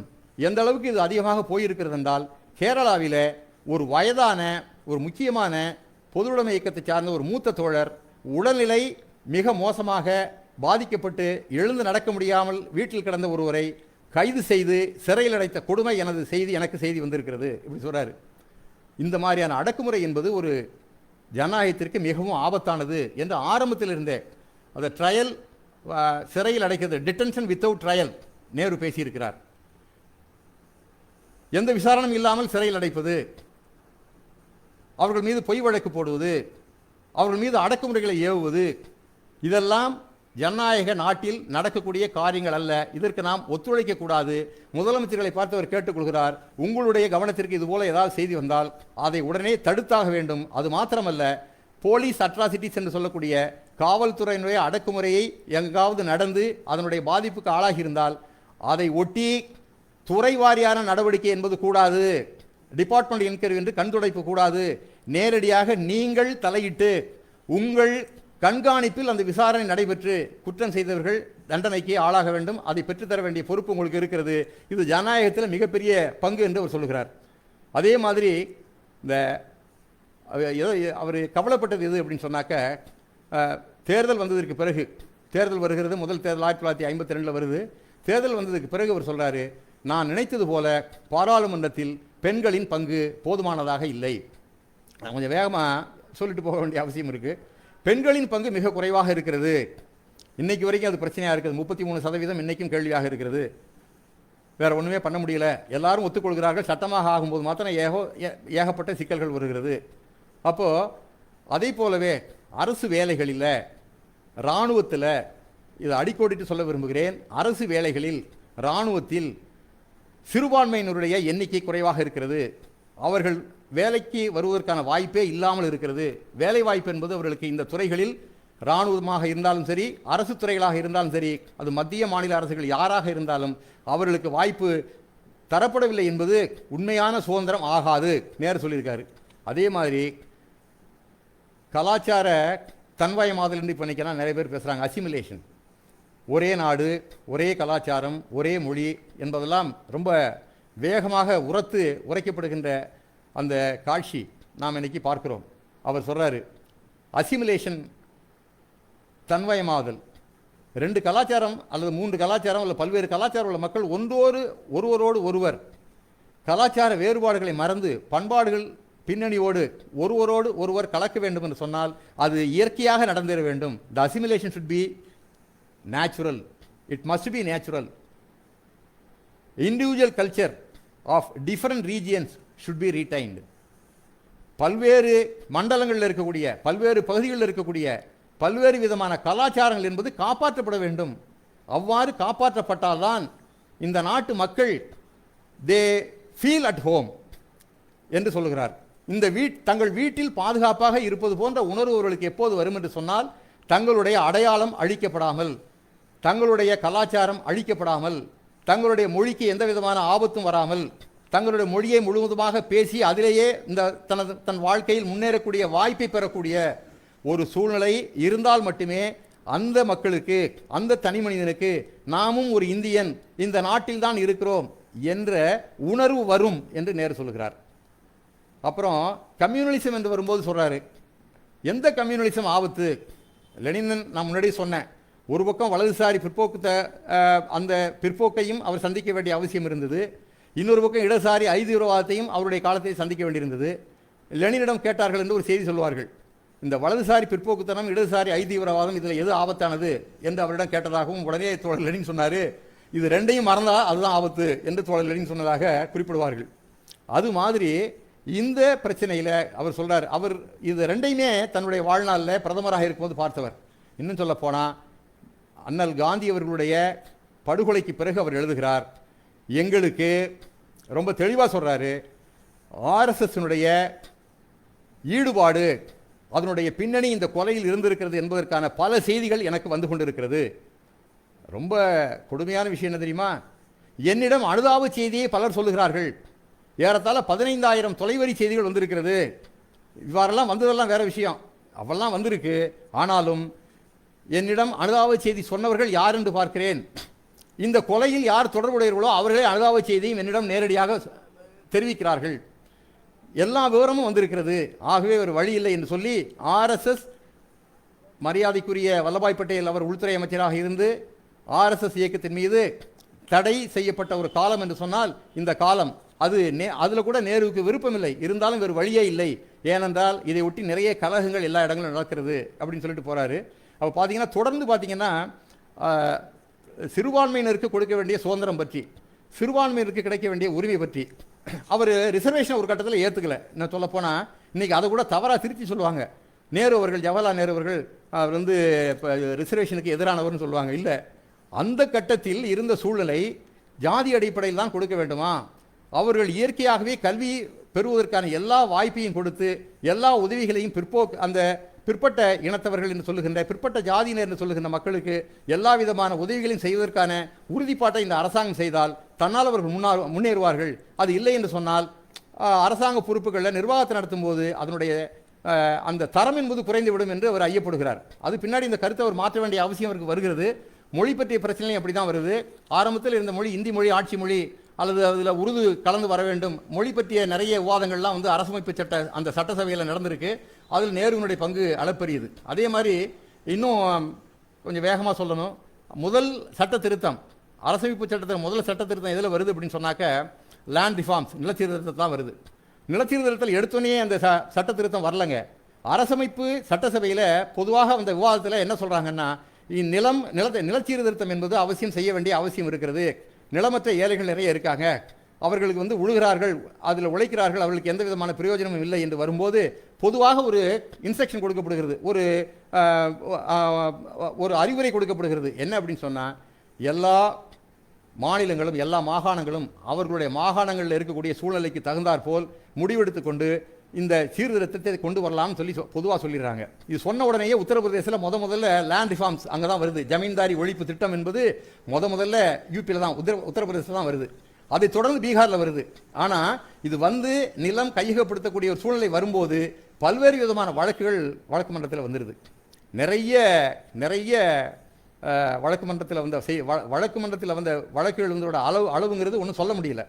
அப்போ இது மிகப்பெரிய தடையாக இருக்கிறது. எங்கள் கீழ்கோர்ட்லேயே அப்படி பண்ணுறாங்க. கீழ்கோர்ட்லேயே நிலம் கையகப்படுத்த முடியாது. ஏன்னா இது ஆர்டிகிள் 14 நம்ம இந்திய அரசமைப்பு சட்டம் பிரிவு 14க்கு எதிரானது. சட்டத்தின் முன் அனைவரும் சமம். ஆகவே சட்டத்தின் முன் அனைவரும் சமம் என்று சொன்னால் எல்லோரையும் ஒன்றாகத்தானே பாவிக்க வேண்டும். அதில் ஏழை பணக்காரர் என்று ஏன் பார்க்கிறீர்கள் என்ற அடிப்படையில் அந்த வாதம் கிளப்பப்பட்டு வழக்கு மன்றமும் அதில் வந்து அதற்கு உட்பட்டு வேறு வழி இல்லை என்று சொல்லி நீதி அவ்வாறு பல இடங்களில் அது மாதிரியான வந்து தீர்ப்புகள் கொடுக்கப்பட்டிருக்கிறது. இப்போ சொல்லும்போது நேரு சொல்கிறாரு, நமது சட்ட நடைமுறை என்பது முக்கியமான சமூக சீர்திருத்தம் என்று வந்தால் அந்த சமூக சீர்திருத்தங்கள் செய்யப்பட வேண்டும் என்று அரசாங்கம் முடிவு செய்துவிட்டால் வேறு எதையும் பார்க்க முடியாது. அதற்கு குறுக்கே வழக்கு மன்றங்கள் வரும் என்று சொன்னால் அது நீதிபதிகளுடைய தவறு அல்ல. நன்றாக புரிஞ்சுங்க. ஒரு தீர்ப்பு வந்து தவறாக வருதுன்னா அது நீதிபதியினுடைய தீர்ப்பு அல்ல. அது நேருவின் காலத்தில், இப்போ சூழ்நிலை அப்படி இருக்கான்னு சொல்ல முடியாது. ஆனால் அப்போ அது நீதிபதிகளுடைய தவறல்ல. அந்த சட்டத்தில் இருக்கக்கூடிய ரிஜிடிட்டி, அதனுடைய இலகுத்தன்மை இல்லாத காரணத்தால் சமூக சூழ்நிலையோடு இணைத்து பார்த்து தீர்ப்பை வழங்கக்கூடிய ஒரு பக்குவம் என்பது நீதிபதிகளுக்கு இல்லாமல் கட்டுப்படுத்தப்படுகிறார்கள். ஏன்னா சட்டம் ரிஜிடாக இருக்கிறது, ரொம்பவும் இறுக்கமாக இருக்கிறது. அதை தளர்த்த வேண்டும் என்று சொன்னால் ஒரு அமெண்ட்மெண்ட் தேவைப்படுகிறது என்று சொல்லி என்ன அமெண்ட்மெண்ட் கொண்டு வந்தாங்கன்னா, இந்த மாதிரி நிலச்சீர்திருத்தம் சம்பந்தமாக எந்த நடவடிக்கையும் ஒரு மாநில அரசாங்கம் மாகாண அரசாங்கம் எடுத்தாலும் அதில் வழக்கு மன்றத்திற்கு வேலை இல்லை. It is beyond the purview of the court என்ற அருமையான அந்த திருத்தத்தை கொண்டு வந்தார். இப்போ நிறைய திருத்தம் கொண்டு வர்றாங்க. அது எதுக்கு திருத்தம், அது யாருடைய உரிமையை பறிக்க என்பதெல்லாம் நம்ம வந்து நிறைய பார்க்கலாம். நான் அதுக்கு போகிறதுக்கு விரும்பலை. ரெண்டாவது வந்து அதுக்கு நேரமும் இல்லை. நிறைய செய்திகள் இருக்கிறது, என்ன பண்ணுறது. சர்வதேச செய்திகள் பக்கம் நம்ம போகவே இல்லை. சீனாவை பொறுத்து நான் ரொம்ப சுருக்கமாக வேகமாக சொல்லிட்டு போகிறேன். சீனாவை பற்றி அவருடைய பார்வை, சீனாவை பற்றி இந்தியாவுக்கு சுதந்திரம் பெறுவதற்கு முன்னால், படையெடுப்புக்கு முன்னால் அவர் இந்தியாவும் சீனாவும் நெருங்கிய நண்பர்கள், பாரம்பரியமாக கலாச்சார பின்னணி கொண்டவர்கள், அவர்களுக்கு வரலாற்று சிறப்பு கலாச்சார பின்னணி இருப்பது போல நமக்கும் இருக்கிறது. ரெண்டு நாடுகளும் ஒன்றாக இணைந்தால், நட்புறவோடு இந்த ஆசிய கண்டத்தில் திகழ்ந்தால் உலகத்திற்கு வழிகாட்டக்கூடிய ஒரு நாடாக மாறுவதற்கான சூழல் இருக்கிறது என்று நேரு பேசினார். 1954 நீங்கள் யாரும் இப்படி பார்க்க முடியாதுங்க. அவர் மிகப்பெரிய ஆளுமை உள்ளவர். சர்வதேச அளவில் ஜவஹர்லால் நேருவுக்கு இருந்த ஆளுமை என்பது த பர்சனாலிட்டி, இன்டர்நேஷனல் பர்சனாலிட்டி என்று சொல்வார்களே, வேற எந்த தலைவருக்கும் இந்தியாவில் இதுவரையில் கிடையாதுங்க. நிச்சயமா நான் சொல்ல முடியும். இன்னைக்கும் நேருவை பற்றி அவர் இறந்து இத்தனை ஆண்டுகளுக்கு பிறகு, 57 ஆண்டுகளுக்கு பிறகு அவர் சவாலாக இன்று நின்று கொண்டிருக்கிறார். அவரை மறைத்து எதுவும் செய்ய முடியாது. அவருடைய படிமத்தை அழிப்பதற்கான முயற்சிகள் தொடர்ந்து நடந்து கொண்டிருக்கிறது. அவ்வாறு அந்த முயற்சிகள் நடந்தாலும் அந்த முயற்சிகளில் அவர்கள் வெற்றி பெற முடியாத அளவிற்கு நேருவினுடைய, ஜவஹர்லால் நேருவினுடைய ஆளுமை என்பது இந்திய மக்கள் ஒவ்வொருவருடைய மனத்திலும், அது சென்ற தலைமுறையாக இருந்தாலும் சரி, இந்த தலைமுறையாக இருந்தாலும் சரி, ஆழ பதிந்து கிடக்கிறது. அதற்கான செய்திகள் அவருடைய எழுத்துக்களில், அவருடைய படைப்புகளில் விரைவி கிடக்கிறது என்பதுதான் இந்த நூல் மூலமாக நீங்கள் தெரிந்து கொள்ளலாம். இந்த கடிதங்களில் எல்லா இடங்களிலும் இது பற்றி விவரங்கள் வருகிறது. ஸ்டூவன்லா இந்தியா 1954 வரும்போது அதை பற்றி அவர் சொல்கிறாரு. இது அவருடைய விசிட், அவருடைய வருகை என்பது சாதாரணதல்ல. ஒரு பிரதமர் சொல்கிறாரு, 1954 அவர் வரும்போது அவருடைய வருகை என்பது சாதாரணது இல்லைங்க, இது உலகத்திற்கே முக்கியமான ஒரு நிகழ்ச்சி. இது ஆசிய கண்டத்திற்கு மாத்திரம் முக்கியமான நிகழ்ச்சி அல்ல, உலகத்திற்கே முக்கியமான நிகழ்ச்சி. அவர் ரெண்டாவது இப்படி சொல்கிறாரு. அவர் பாகிஸ்தானை பற்றி அவர் சொல்லும்போது கிளீனாக சொல்லிடுறாரு, படையெடுப்பு என்பது அல்ல எங்கள் நோக்கம், படையெடுப்பின் மூலமாக எந்த நாடும் எந்த பிரச்சனையும் தீர்த்து கொள்ள முடியாது. எவ்வளவு அழகாக சொல்லியிருக்காருன்னா, நிறைய கோட் பண்ணுறதுக்கான விஷயங்கள் இருக்குங்க. அவர் ரொம்ப ஏக்கத்தோடு சொல்ல வேண்டிய அவசியம் இருக்குது. இப்படி ஒரு மனிதன், இப்படி ஒரு மாமனிதன், இப்படி ஒரு அதாவது இலக்கிய புருஷன் என்று சொல்வார்கள், என்ன லட்சிய புருஷன் என்று சொல்வார்களே, இப்படி ஒரு பெரிய ஒரு இதிகாச தலைவன் என்று சொல்லக்கூடிய அளவிற்கு தனிப்பட்ட முறையில் அவர் போட வேண்டும் என்பது நோக்கம் அல்ல. இப்படி ஒரு ஆளுமை உள்ள ஆளும் இந்தியாவில் பிரதம அமைச்சர்களாக நாம் பெற்றிருந்திருக்கிறோம் என்பது எவ்வளவு பெரிய பெருமை. யோசிச்சு பாருங்க. நாம் இன்னைக்கு யாரோடையும் ஒத்து பார்க்க வேண்டிய அவசியமே இல்லை, ஒப்பிட்டெல்லாம் பார்க்க வேண்டிய அவசியமே கிடையாது. அந்த இண்டிவிஜுவல், அந்த தனி மனிதன் என்பது எவ்வளவு பெரிய விசுரூபம் எடுத்து ஒவ்வொரு படைப்பிலும் ஒவ்வொரு எழுத்திலும் நமக்கு புரிய வைக்கிறார் என்பது இந்த கடிதங்களை படிப்பதன் மூலமாக நிச்சயமாக நீங்கள் தெரிந்து கொள்வீர்கள். ஒன்றும் இல்லை, ஹிராகுட்டான ஃபுட் ஷார்ட்டேஜ் தான் முக்கியமான பிரச்சனை. நான் இன்னொரு வாய்ப்பு இருந்தால் கூட ரெண்டாவது தொடராக கூட பேசலாம், அவ்வளோ விஷயங்கள் இருக்கிறது. பார்த்தீங்கன்னா அந்த உணவு பற்றாக்குறை தான் ரொம்ப முக்கியம். அதுதான் பெரிய சவாலாக இருக்குது. அப்போ அதை எதிர்த்து அதை என்ன பண்ணணும்னு சொல்லி வரும்போது எடுக்கிற நடவடிக்கைகள், அப்போ பல்வேறு அணை திட்டங்கள் வருகிறது. இண்டஸ்ட்ரியலைசேஷன் சொல்லக்கூடிய தொழில்மயப்படுத்தல் என்பதுதான் 5 திட்டங்களில் முக்கியமான நோக்கங்களாக நிறைவேற்றப்படுகிறது. அவ்வாறு வரும்போது சொல்கிறாரு, எப்போதுமே நேருக்கு இருக்கிற சிறப்பு என்ன அப்படின்னு சொன்னால், அவர் எழுதுகின்ற படைப்புகள் இலக்கியத்தரம் வாய்ந்தவையாக மாற்றப்படுவதற்கே என்ன காரணம்னா, இயற்கையாக அவருக்கு இருக்கக்கூடிய கலை உணர்வு, அவருக்கு இருக்கக்கூடிய அந்த ஏஸ்தட்டிக் சென்ஸ், அந்த ரொமான்டிசிசம் என்று சொல்வார்கள், அந்த ஏஸ்தட்டிக் சென்ஸ், எதையும் அழகுபட சொல்வது அப்படிங்கிறத பொறுத்தவரையில் அவர் மாதிரி யாரும் ஒன்றும் சொல்ல முடியாது. ஹிராகுட் அணையை போய் திறந்து வைக்கிறார். பல அணையை திறந்து வச்சார், பக்ரானங்களை திறந்து வச்சு, இப்படிலாம் உங்களுக்கு தெரியும். ஹிராகுட் அணையை அவர் திறந்து வைக்கும்போது என்ன பேசுகிறாருன்னா, எனக்கு என் கையில் அந்த சிமெண்ட் கலவையை எடுத்து கொடுத்தார்கள், அந்த சிமெண்ட் கலவையை எடுத்து நான் அப்படியே எட்டி வீசி எறிந்தேன், அதை வீசி எறிந்து திறக்கின்ற நிகழ்ச்சியை நான் செய்ய வேண்டும். அந்த வீசுகின்ற கணத்தில் என் முன்னால் இருந்த கவலைகள் எல்லாம் அந்த கணத்தே மறைந்து ஒழிந்தது, என் முன்னால் அணையும் இந்த நாடும் தான் தெரிந்தது அப்படின்னு எழுதுறாரு. ஒரு அணையை திறக்க போகும்போது கூட அந்த நேரத்தில் அவருக்கு கவலைகள் இருந்தால் கூட மறக்கக்கூடிய நிகழ்ச்சியாக இது நிகழ்ந்திருக்கிறது அப்படின்னு நம்ம பார்க்குறோம் நிறைய. அப்புறம் அதே பார்த்தீங்கன்னா, நான் மார்ச் பற்றி சொன்னேன், இன்டர்நேஷ்னல் லெவலில் அவருடைய வார் அண்ட் பீஸ், அதாவது யுனைடெட் நேஷன்ஸை பொறுத்தவரை அவர் கருத்து, யுனைடெட் நேஷன்ஸ் பொறுத்தவரை கருத்து வீட்டோ என்பதை அவர் ஏற்றுக்கொள்ளவில்லை. எல்லா நாடுகளும் சமம் என்று வரும்போது சில நாடுகளுக்கு வீட்டோ என்பது ஏன் என்று கேள்வி கேட்டார். அது மாத்திரமல்ல, அவ்வாறு வீட்டோ கொடுக்க வேண்டும் என்று சொன்னால் அந்த அடிப்படையில் சீன நாட்டை உடனடியாக இதில் இணைத்துக் கொள்ள வேண்டும். சீன நாட்டையே அங்கீகரிக்காமல் இருந்தது அமெரிக்க ஐக்கிய நாடுகள். சீன நாட்டையே, அது சீனாவே பாதுகாப்பு கவுன்சிலில் அல்லது ஐக்கிய நாடுகளில் அமைப்பில் கொண்டு வரது, ஒரு உறுப்பினர் ஆக்குறது என்பது வேறு, அதுக்கு ஏகப்பட்ட தடைகள் போட்டது ஒரு பக்கம். ஆனால் அதை ஒரு நாடாகவே ஏற்றுக்கொள்ளவில்லை. அந்த கட்டத்தில் ஜவஹர்லால் நேரு சொன்னார், சீனாவை நீங்கள் ஐக்கிய நாடுகள் சபையில் உறுப்பினராக ஏற்றுக்கொள்ள வேண்டும், என்னை ஏற்றுக்கொள்ள வேண்டும், என் நாட்டை ஏற்றுக்கொள்ள வேண்டும் என்றெல்லாம் அவர் அவர் போய் முந்திரி கொட்டத்தனமாக அவர் பேசவில்லை. அவர் தன்னை துருத்தி காட்டிக்கொள்ளவில்லை. யார் உள்ளே கொண்டு போனால் சில காரியங்களை செய்ய முடியும் என்பதை மிக சரியாக கணித்தவர் நேரு. அந்த அடிப்படையில் தான் நேருவினுடைய கருத்து என்பது, அவருடைய அணுகுமுறை என்பது சீனாவின் பால் இருந்தது. ஆனால் சீனாவினுடைய படையெடுப்பு என்பது இந்த நாட்டை மாத்திரமல்ல, நேருவையும் உருக்குலைய வைத்தது என்பதும் மறுக்க முடியாத உண்மை. அருமை தோழர்களே, நான் பல விஷயங்களை சொல்லியிருக்கிறேன். இந்த அவர் நேரு சொல்கிற சில 2-3 கொட்டேஷனை மாத்திரம் சொல்லி நான் முடிக்கிறேன். இந்த புதிய உலகம் என்பது எப்படி இருக்கிறது என்று சொன்னால், படையெடுப்புகளை ஆயுதம் தரிக்கக்கூடிய, ஆர்மமெண்ட் என்று சொல்லக்கூடிய ஒரு நாடு தன்னை ஆயுதபாணியாக ஆக்கிக் கொள்வதன் மூலமாக இன்னொரு நாட்டிற்கு எதிராக எந்த விதமான பிரச்சனையும் தீர்க்க முடியாது.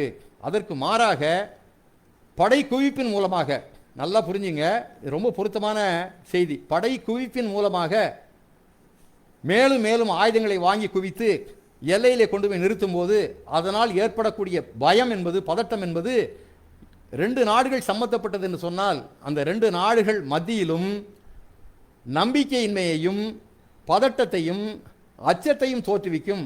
அதன் விளைவாக மோதலுக்கான சூழலை தொடர்ந்து நீடிக்குமே தவிர அது நிறுத்தப்படுவதற்கான வாய்ப்பு கிடையாது. அமைதி என்பது வரவே வராது. இதை நான் சொல்லிட்டேன், உங்களுக்கு நீங்கள் பொருத்தி பார்த்துக்கணும், இன்றைக்கி இருக்க சூழ்நிலையோட பொருத்தி பார்த்துக்கணும். நேரு ஏன் இந்த கடிதங்களை நம்ம இன்றைக்கி இவ்வளவு முக்கியத்துவம் கொடுத்து பேசுகிறோம்னு சொன்னால் அவர் பேசியதில் இருக்கக்கூடிய பொருத்தப்பாடு எவ்வளவு அப்படிங்கிறத நீங்கள் பார்க்கணும். அதே மாதிரி திபெத் சம்பந்தமாக, துனிஷியா சம்பந்தமாக, கொரியாவில் நடந்த போர், வடகொரியா தென்கொரியா மேலே படையெடுத்தது சம்பந்தமாக, இது சம்பந்தமாலாம் இந்தியாவுக்கு, இந்திய அரசாங்கத்திற்கு ஒரு தனி பங்கு இருந்தது என்று சொன்னால் அந்த பங்கை எடுத்துக்காட்டிய, முன்னிறுத்திய, இன்னும் சொல்லப்போனால் ஏசியன் ஆப்பிரிக்கன் டிப்ளமேட்டிக் கான்ஃபரன்ஸ், அது மிகப்பெரிய, ரொம்ப குறிப்பிட்டு சொல்ல வேண்டும், அவருடைய தலைமையில் நடந்தது. அதற்கு ஏகப்பட்ட எதிர்ப்பு. அந்த மாதிரி ஒரு மாநாடு நடக்கக்கூடாது. உலக அரசியலுடைய தளம் என்பது ஐரோப்பாவிலிருந்தும் தென் அமெரிக்காவிலிருந்தும் ஆசியாவுக்கும் ஆப்பிரிக்காவுக்கும் மாற்றப்படுகிறது. இந்த பொலிட்டிக்கல் ஷிஃப்ட் என்பதை நாம் அனுமதிக்கக்கூடாது என்பதற்காக அந்த மாநாடு நடத்தக்கூடாது, வெற்றிகரமாக முடியக்கூடாது என்பதற்காக பாகிஸ்தானையும் துருக்கியையும் அமெரிக்கா கையாண்டு எவ்வளவு கலகம் விளைவிக்க முடியுமோ அவ்வளவு கலகத்தை விளைவித்தார்கள் என்பது நேரு தன்னுடைய கடிதத்தில் குறிப்பிடுறாரு. அதன் மூலமாக தீர்மானம் என்று நிறைவேற்ற முடியாத அளவிற்கு நெருக்கடியை உண்டு பண்ணி இறுதியில் ஒரு ஜாயின்ட் கம்யூனிக், ஒரு இணைந்த கூட்டறிக்கையாவது கொடுக்கலாம் என்று சொல்லி அந்த கூட்டறிக்கை விடுத்து, அந்த கூட்டறிக்கையும் சமாதானமும் போரில்லா பூமியும் வர வேண்டும், போர் இல்லை என்று சொன்னால் எங்கள் சமூகம் முன்னேறும், எங்கள் நாடு முன்னேறும் என்பதை உலக மக்களுக்கு, குறிப்பாக ஐரோப்பிய மக்களுக்கு, காலனியை ஆதிக்கமாக பல நாடுகளை பிடித்து வைத்திருந்த அந்த காலனி ஆதிக்க நாடுகளுக்கு எடுத்து சொன்ன அறிவுரையாக அந்த கூட்டறிக்கை வந்தது என்று நான் சொல்லிக் கொள்கிறேன். அப்புறம் அடுத்தது இன்னொரு 5 நிமிடம் இருக்கிறது. கடைசியாக அவர் காந்தி, அண்ணல் காந்தி, பட்டேல் அவர்கள், ஆசஃப் அலி, அருணா ஆசஃப் அலி நமக்கு எழுதுவோம், அவர் ஆசஃப் அலி அவருடைய கணவர், அதே மாதிரி ரஃபி அகமது கித்வாய், இந்த 4 பேரும் அவர் செய்த பங்கு என்பது யாருக்குமே வெளியில் ஒன்றும் அவ்வளோ, எல்லாரும் இந்த பட்டேலை பற்றி தெரியும், ஆனால் ஆசஃப் அலியை பற்றியோ ரஃபி அகமதை பற்றியோ நமக்கு தெரியாது. அவர்களுடைய மறைவு என்பது பண்டித ஜவஹர்லால் நேருவை எப்படி பாதித்தது அப்படிங்கிறத அவர் எழுதியிருக்காரு. அது யூலஜிஸ் என்று சொல்லக்கூடிய கடைசியாக அதற்கு வந்திருக்கிறது. ரொம்ப அருமையான கேள்வி. இந்த கடிதங்களுக்கு முதலமைச்சர்கள் பதில் எழுதினார்கள் என்பது யாருக்காவது தெரியுமா? இன்ட்ராக்ட் பண்ணதுக்கு நிறைய வாய்ப்பு இருக்குது. ரொம்ப உண்மையான இது எனக்கு ஆரம்பத்தில் இந்த சந்தேகம் வந்தது. நேருவே சொல்லியிருக்காரு, இதை நீங்கள் எப்படி ரியாக்ட் பண்ணுறீங்க என்பது நமக்கு தெரியாது. அது எப்படி சொல்கிறார் இந்த நூலாசிரியர், எப்படி சொல்கிறாருன்னா, த சூட்டபிள் பாய்ன்னு சொல்லி விக்ரம் சேத் ஒரு நாவல் எழுதியிருக்காரு. த சூட்டபிள் பாய் அப்படின்னு சொல்லி அந்த நாவலோட பேர். அந்த நாவலுடைய கண்டென்ட்டாக எனக்கு தெரியாது. ஆனால் அதில் வர்ற ஹோம் மினிஸ்டர் பேசுவதாக ஒரு கான்வர்சேஷன் வருகிறது, ஒரு உரையாடல் வருகிறது. அந்த ஹோம் மினிஸ்டர், உள்துறை அமைச்சர், அந்த நாவலில் வரக்கூடிய உள்துறை அமைச்சர் சொல்கிறாரு, என்னென்னமோ இவர் எழுதிட்டு இருக்காரு இந்த மனுஷன், யார் நேருவை குறிப்பிட்டு எழுதுறாரு, இவர் யாரோ மெக்கார்த்தியை பற்றி எழுதுறாரு, அவரை பற்றி எழுதுறாரு, இவரை பற்றி எழுதுறாரு, ஈராக்கை பற்றி எழுதுறாரு, என்னென்னமோ எழுதுறாரு. இவங்கெல்லாம் யாருங்க? இவங்கெல்லாம் நமக்கு எந்த வகையில் சொந்தம், எந்த வகையில் நமக்கும் அவர்களுக்கு என்னங்க உறவு, இதெல்லாம் ஏங்க எழுதி தீக்கணும் என்று அவர் கேட்பதாக, அது கிண்டல் அடிக்கிறது மாதிரி, இவர் எழுதுறதெல்லாம் வெட்டித்தனம் அப்படிங்கிற மாதிரி ஒரு கேரக்டர் பேசுவதாக அந்த நாவலில் வருது. அப்புறம் அதுக்கு பதில் என்ன சொல்கிறாருங்க பற்றி எனக்கு தெரியாது, அந்த நாவல் உள்ள போய் படிக்கணும். அப்போ அந்த மாதிரி இதற்கெல்லாம் முதலமைச்சர்கள் பதில் எழுதினார்களா அப்படிங்கிறது ரொம்ப சுவாரஸ்யமான கேள்வி. நிச்சயமாக அதில் எழுதியவர்களுடைய எண்ணிக்கை ரொம்ப கம்மியாக இருக்குது. என்ன காரணம்னா, அப்போ மாகாண அமைச்சர்களாக இருக்கும்போது எண்ணிக்கை கம்மி, ப்ராவின்ஸ், அப்போ ப்ராவின்ஸ் இருந்தது, அப்போ எண்ணிக்கை கம்மி, ப்ராவின்ஸ் எல்லாம் மாநிலமாக மாறுது. மாநிலமாக வரும்போது இந்த அரசியல் அவர் சொல்லுவதெல்லாம் போதனையாக இருக்கிறது. போதனைகளுக்கு எப்படி பதில் எழுத முடியும்? நான் அப்படி தான் நினைக்கிறேன். போதனைகள் எல்லாமே போதனைகள், எல்லாமே பொலிட்டிக்கல் டீச்சிங்ஸ். அவருடைய தாட்டை விரவி எங்கே பார்த்தாலும் சிதறி விடுறாரு. அவருடைய இம்பாக்ட் ஒன்றுமே பண்ண முடியாத அளவிற்கு அடுத்தடுத்த கடிதங்கள், 15 நாளைக்கு ஒரு தடவை கடிதம் ஒரு ஆள் எழுதியிருக்காரு, இறுதி வரை எழுதியிருக்காருன்னா அது ஒன்றும் சாதாரண விஷயம் இல்லை. நான் அது நிச்சயமாக பல கேள்விகளுக்கு பதில் சொல்லலாம். கடைசியாக ஒன்றே ஒன்று மாத்திரம் சொல்கிறேன். ஒரு நாடு அப்படின்னு சொன்னால் ரூசோ சொல்லியிருக்காரு. இந்த டெஃபினேஷனோட நான் முடிக்கிறேன். The greatest talent of those in government, இது ரூசோ சொன்னதுங்க. நீங்கள் பொருத்தி பார்த்துக்கணும். The greatest talent of those in government is to lead the state so peacefully that it appears not to need leaders. ஒரு நாடு எப்படி ஆளப்பட வேண்டும், ஆளப்படுவர்களுடைய திறமை எப்படி இருக்க வேண்டும் என்று சொன்னால், மிகவும் அமைதியாக எந்த கலகமும் இல்லாமல் எந்த குழப்பமும் இல்லாமல், இது என்னுடைய வியாக்கியானம், அப்படி புரிஞ்சுங்க, அப்படி மிக அமைதியாக அந்த ஆட்சியை நடத்த வேண்டும்.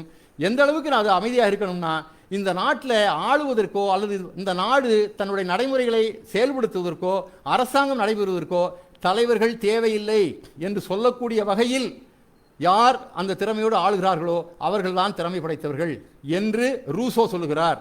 இப்போ அரசாங்கம் இல்லை, அரசாங்கம் இருக்கிறது, ஆளுகிறவர்கள் எங்கே போனார்கள் என்று கேட்கக்கூடிய கேள்வியெல்லாம் இன்று மிக வேகமாக வந்து கொண்டிருக்கிறது. அந்த நேரத்தில் அருமை தோழர்களே, அருமை மதிப்பிற்குரிய ஜவஹர்லால் நேருனுடைய இந்த கடிதங்கள் நிச்சயமாக தற்கால அரசியலில் நடக்கக்கூடிய மோசமான நிகழ்வுகளை எதிர்த்து நடத்துகின்ற போராட்டத்திலே தன்னை ஈடுபடுத்திக் கொள்ளக்கூடிய கள போராளிகளுக்கு கை வாளாக திகழும். அதை போலவே சிந்தனாவாதிகளுக்கு 4 அறைக்குள்ளே உட்கார்ந்து சிந்தித்து தன்னுடைய சிந்தனைகளை வெளிப்படுத்தி சிந்தனையின் மூலமாக மக்களை வழிப்படுத்தக்கூடிய திறமை படைத்த சிந்தனாவாதிகளுக்கு தங்கள் சிந்தனையை இன்னும் விரிவாக்கிக் கொள்ளவும் இன்னும் செறிவாக்கிக் கொள்ளவும் அருமையான கைவிளக்காக உதவும் என்று இந்த நேரத்திலே நான் கூறி, நேருவினுடைய இந்த மறைவு நாளில் அவருடைய நினைவை ஆழ மனத்திலே புதைத்து அவர் காட்டிய வழியிலே இந்த நாட்டை கொண்டு செல்வதில் எல்லா விதமான காரியங்களையும் செய்வதில் நீங்களும் இணைவோம், நாம் ஒன்றாக இணைய வேண்டும், நீங்கள் இணைய வேண்டும் என்ற நேரத்தில் கேட்டு வாய்ப்புக்கு நன்றி கூறி விடைபெறுகிறேன். நன்றி, வணக்கம்.